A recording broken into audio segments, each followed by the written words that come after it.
Bueno, en esta clase vamos a dar en principio algunos conceptos de hemodinamia, algunas generalidades, simplemente aquellas que son más necesarias para el desarrollo del tema de hoy, ya que muchos aspectos los van a ver en biofísica.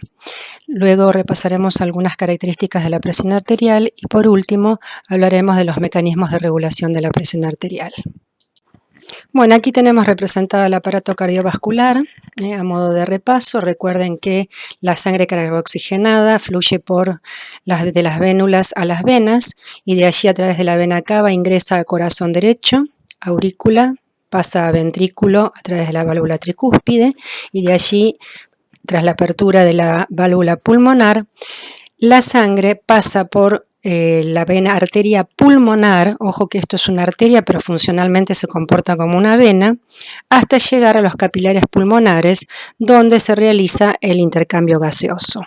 Esta sangre oxigenada fluye a través de la vena pulmonar, que es una vena pero se comporta como arteria, ya que transporta sangre oxigenada, ingresa a la aurícula izquierda y de allí a través de la válvula mitral pasa a ventrículo izquierdo. Producida la apertura de la válvula aórtica, la sangre oxigenada pasa a la aorta, que tiene una característica muy importante, es que es una arteria sumamente elástica y tiene la característica de tener lo que se llama retroceso elástico, que va a ser necesario, como veremos después, para que la sangre pueda fluir a todo lo largo de los lechos vasculares. Luego tenemos las arteriolas, que como está marcado allí en particular, esas arteriolas pueden modificar su radio bajo la acción del sistema nervioso simpático, por ejemplo, y de esa manera ofrecer resistencia a la circulación de la sangre. Por eso se llaman los vasos de resistencia. Luego la sangre fluye hacia los capilares, donde se realiza el intercambio de materiales con los distintos tejidos. La sangre entonces carboxigenada pasa de capilares a vénulas y se inicia nuevamente el circuito. El flujo sanguíneo total a lo largo del aparato cardiovascular es igual al del gasto cardíaco, es decir, 5 litros por minuto.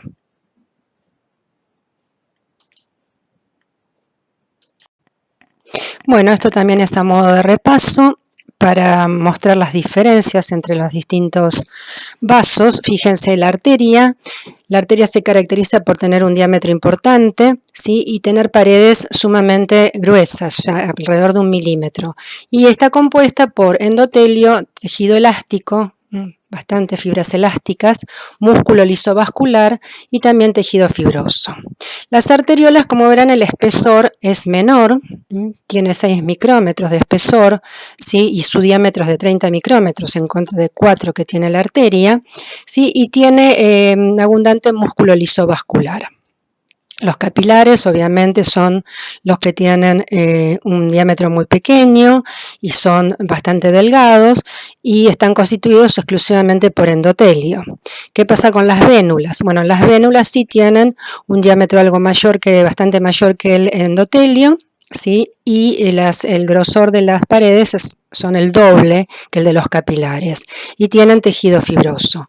Cuando pasamos a analizar la vena y la comparamos con la arteria, vemos que el diámetro de la vena, de las grandes venas, es mayor que el diámetro de las arterias, en tanto que en cuanto al espesor, el espesor es la mitad en el caso de la vena respecto de la arteria, con lo cual podemos decir que las arterias tienen paredes gruesas y elásticas y las venas tienen paredes delgadas y distensibles. Veamos ahora lo que es la hemodinamia. Bueno, la hemodinamia en sí, el significado es movimiento de la sangre, y lo que hace la hemodinamia es estudiar las relaciones entre el flujo sanguíneo, la presión y la resistencia. Bueno, aquí vamos a ver la relación que existe entonces entre el flujo, la presión y la resistencia.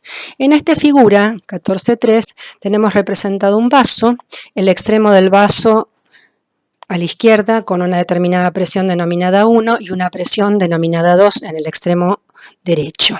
Entonces, en primer lugar, la sangre va a fluir a lo largo de este vaso si existe una diferencia de presión. Y va a fluir de una zona de mayor presión a una de menor presión. Y va a existir también en ese vaso, dependiendo de qué tipo de vaso sea, una determinada resistencia. La resistencia es justamente ese factor que se opone al flujo, ¿sí? O sea, cuando hablamos de resistencia, hablamos de la oposición que ofrece el vaso al movimiento de la sangre, ¿sí? Entonces, el flujo sería igual a la diferencia de presión, o sea, presión 1, presión 2, sobre la resistencia que ofrece el vaso. El flujo se expresa en unidades de volumen por unidad de tiempo, es decir, litro, mililitro sobre minuto, ¿sí? Ahora, ¿es lo mismo velocidad de flujo que flujo? No. El flujo, la velocidad de flujo nos está hablando del espacio recorrido por la sangre en la unidad de tiempo, ¿sí? Por eso se expresa como centímetros por minuto, metros por minuto, ¿sí? ¿Y quién es el que determina la velocidad de flujo? El determinante de la velocidad de flujo es el área de sección transversal. Y vamos a ver ahora qué es el área de sección transversal y qué implicancia fisiológica tiene el área de sección transversal. Bueno, aquí vamos a analizar en primer término lo que hablamos en la diapositiva anterior del área de sección transversal y podemos ver en la parte izquierda del primer panel, ¿sí?, el extremo arterial, o sea, representado por la aorta, con su característica de paredes gruesas y de alta elasticidad, ¿sí?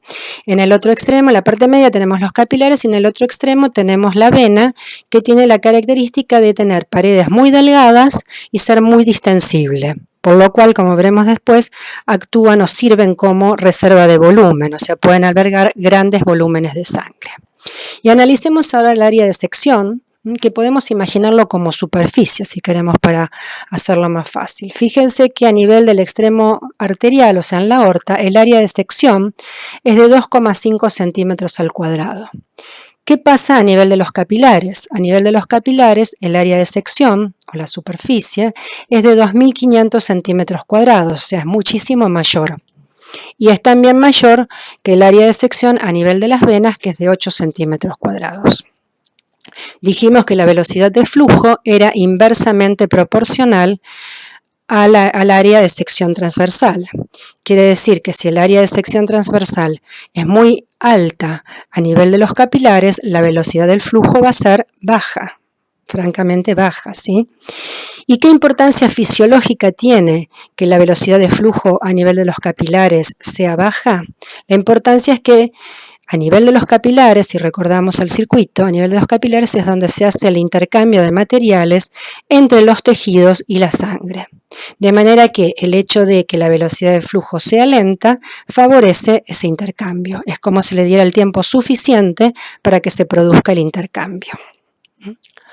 En el panel que tenemos por debajo del área de sección transversal, tenemos la velocidad, ¿sí?, a la cual se mueve la sangre. Entonces, en los distintos niveles, en el extremo, en la aorta, ¿sí?, donde el área de sección es más bajita de todos, ¿sí?, la velocidad del flujo es entonces muy alta, es baja a nivel de los capilares, por eso el hombre va caminando, y es algo intermedio a nivel del extremo venoso, por eso el hombrecito va en bicicleta.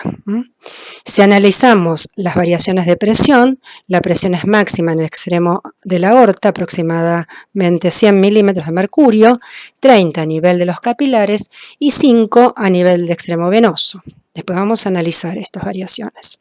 Y si consideramos la cantidad del volumen sanguíneo que puede albergar cada uno de estos sectores, vemos que a nivel del extremo arterial se alberga alrededor de entre 11 y 13% del volumen sanguíneo total, un 6% aproximadamente a nivel de los capilares y un 67-70% a nivel de las venas. En las venas, al ser muy distensibles, ¿sí?, tienen la capacidad de reservar, se dice que tienen reserva de volumen.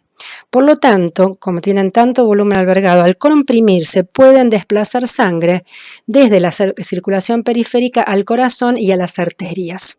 De esa manera se aumenta el gasto cardíaco y se puede mantener la presión arterial y la perfusión de los tejidos en órganos esenciales en situaciones, por ejemplo, como en una hemorragia.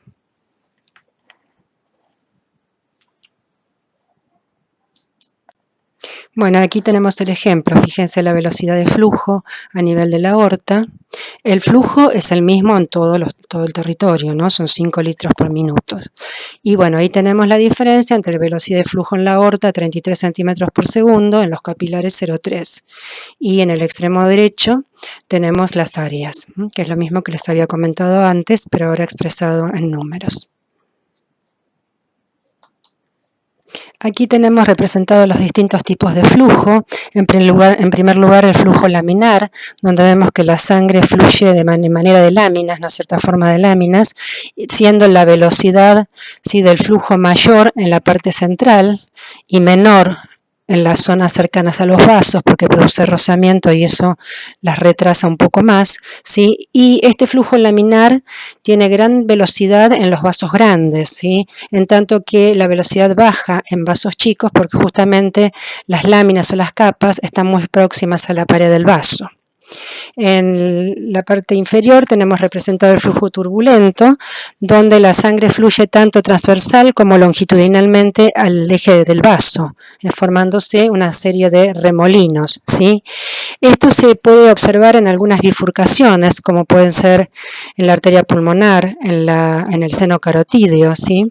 Ramificaciones de grandes arterias y también, por ejemplo, cuando hay alguna obstrucción en el vaso, como puede ser una placa de ateroma, ¿no es cierto?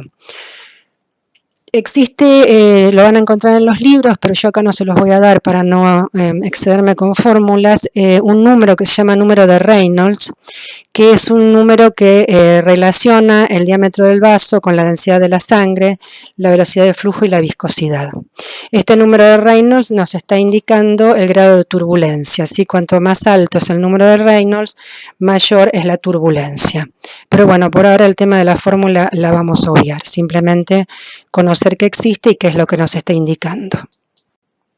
Bueno, aquí vemos cómo el diámetro del vaso, ¿sí? Influye en el flujo. Fíjense que donde tenemos un diámetro igual a 1, el flujo es de 1 mililitro por minuto, en tanto que con un diámetro 4, el flujo es de 256 mililitros por minuto. Bueno, en el panel B vemos que hay una serie de anillos concéntricos. Estos anillos concéntricos, obviamente la velocidad del flujo va a ser distinta. Cuanto más lejos esté el anillo de la pared del vaso, más rápido es el flujo, ¿no es cierto? En este vaso pequeño que tenemos graficado a la derecha, es es un diámetro muy pequeño, de manera que toda la sangre está cerca de la pared, por lo cual no existe un chorro de sangre central que fluya con gran rapidez, ¿sí? Entonces eso nos demuestra que la influencia que tiene, digamos, el diámetro o el radio del vaso, ¿sí? En cuanto a el flujo y en cuanto fundamentalmente a la velocidad del flujo. Teniendo en cuenta los conceptos analizados en la diapositiva anterior, vamos ahora a hablar de la ley de Poiseuille. Poiseuille investigó experimentalmente aquellos factores de los que depende el flujo de los líquidos a través de los tubos. En nuestro caso, el líquido es la sangre y los tubos son los vasos en cuestión. Él estableció que la velocidad del flujo es directamente proporcional a la variación de presión por el número pi, o sea 3,14, por radio a la cuarta, e inversamente proporcional a 8 por la longitud del vaso por la viscosidad de la sangre. Aquí vemos que la longitud del vaso se mantiene constante, a menos que pongamos una vía. Nosotros podemos colocar una vía en un vaso y prolongar así la longitud, pero esto ya dejaría de ser fisiológico. Por la viscosidad de la sangre, que en condiciones fisiológicas no debería modificarse, ¿sí? Nosotros vimos que este factor puede modificarse, sí, en situaciones patológicas, como por ejemplo una policitemia vera. Pero si no, ambos factores, longitud y viscosidad, se mantienen constantes. Esto quiere decir que la velocidad del flujo está totalmente determinada o fundamentalmente determinada por el radio del vaso a la cuarta. Ahora bien, analizaremos también cuáles son los parámetros que determinan la resistencia periférica. Recuerden que la resistencia periférica se ejerce fundamentalmente a nivel de las arteriolas y que nos está indicando la dificultad que ofrece el vaso a la circulación de la sangre.